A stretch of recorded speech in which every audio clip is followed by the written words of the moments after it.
Breaking news about a Russian strike on a military college in central Ukraine. The country's president, Volodymyr Zelensky, says at least 41 people have been killed. It is one of the deadliest single attacks of this war. As we hear from CNN's Fred Pleitkin from Kyiv. Apparently there was an air raid alert, but the time between the alert and the actual two missiles impacting the site was so short that people were still on their way to air raid shelters and were obviously very much caught off guard. And that is why you have this very high toll of people who were injured and, of course, people who were killed as well. The emergency services, though, Kate, were pretty quick to be on the scene, the Ukrainians say, and were able to rescue 25 people, 11 of whom were trapped underneath the rubble. As you can imagine, a lot of that operation is still very much going on. The Ukrainian president has come out and ripped into the Russians for this attack.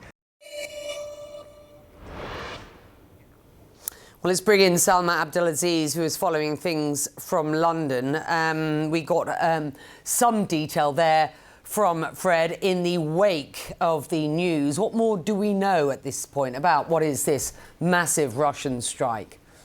Yes, absolutely. So far we know that 41 people have been killed, but officials say that number is expected to rise. That makes it already one of the deadliest single incidences since the start of this conflict. And it deals a major blow to morale. It was only a few weeks ago that President Zelensky was flying high on the surprise incursion into Russian territory, into Kursk. Now, for the last few days, we have seen this constant bombardment, this constant barrage of rockets and drones coming from Moscow. And of course, the latest hit on a military educational facility. That also bears significance, Becky, in many places along these front lines. President Zelensky is simply struggling to find the manpower. So to have a military educational facility struck at a time like this, that will deal a moral blow to Ukraine's military, and it will also embolden the country in other ways. They have been pleading, they have been begging for more air defense capabilities, and that's exactly what they're going to do in the wake of this. In fact, Ukraine's foreign minister just a short time ago, speaking to our Christian Amanpour, said if we had the proper technology, maybe lives could have been saved here. I'm paraphrasing, of course. Ballistic missiles, which is what was used here, according to President Zelensky, are more difficult to intercept. That's why they need that tougher technology. But for now, of course, emergency services digging through the rubble, people reeling from this horrifying attack. Salma, thank you. Let's bring in CNN's Christian Amanpour, who is in Ukraine's capital, and she has just spoken to the country's foreign minister, as Salma mentioned. What did he tell you, Christian?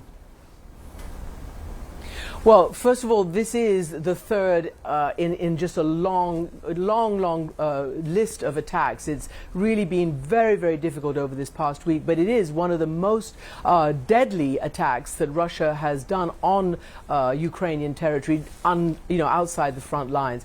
So I spoke to the foreign minister, who had just come from a meeting with the president. He had had a meeting of the war cabinet earlier to discuss this, and they do confirm that dozens have been killed, more than 100 have been wounded, and that these numbers are bound to increase.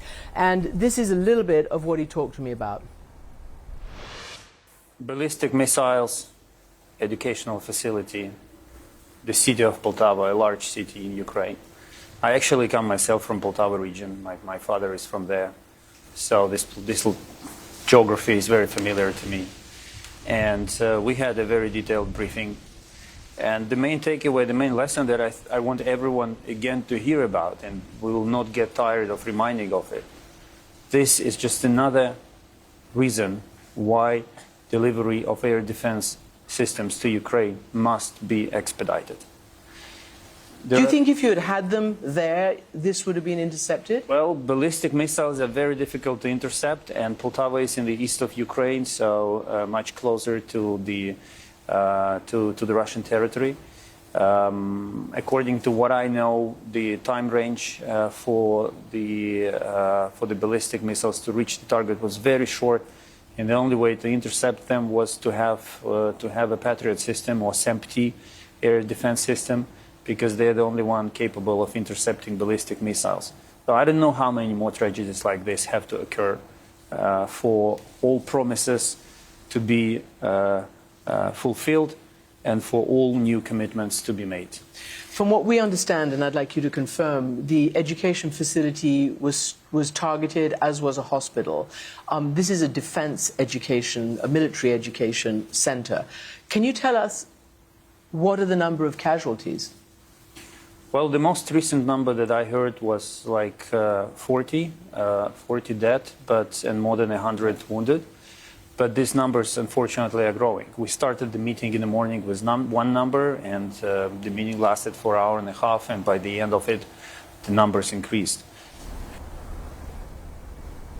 So, as we said, these numbers are bound to change, and he was talking about, what's immediately available in terms of answers. When I asked him why he thinks this step up of the Russian barrage of ballistic crews and drones into this country and in the capital Kyiv, and now what's happened in Poltava, why now?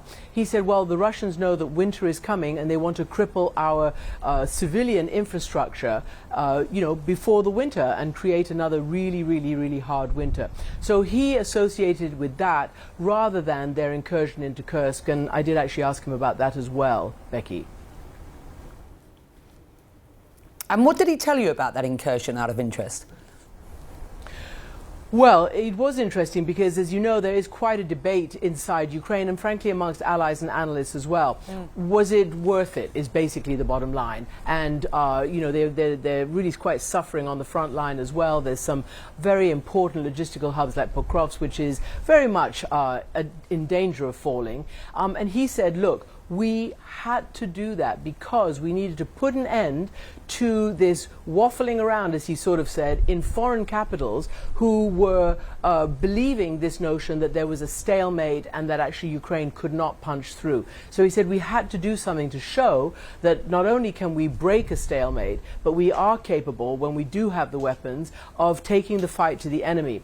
And we absolutely had to do that, to change the calculation in our allies' capitals and to, affect a little bit the Russians perhaps as well. But most importantly, to make this plea as well for more and timely weapons deliveries, again saying that we have been promised things that have not yet come, to again make an appeal to have restrictions on the use of a lot of that military support lifted, and to again say that most importantly they need these missile defense systems, and they really do need them, as we can see. And even, as you know, the Polish foreign minister has put out a statement earlier that they had to scramble their own jets on Monday when this barrage was coming into Kyiv, because they didn't know where these ballistic and cruise missiles were going. So it's becoming quite urgent, this need for more anti-aircraft and anti-missile defenses, and you can just see that on a daily basis now.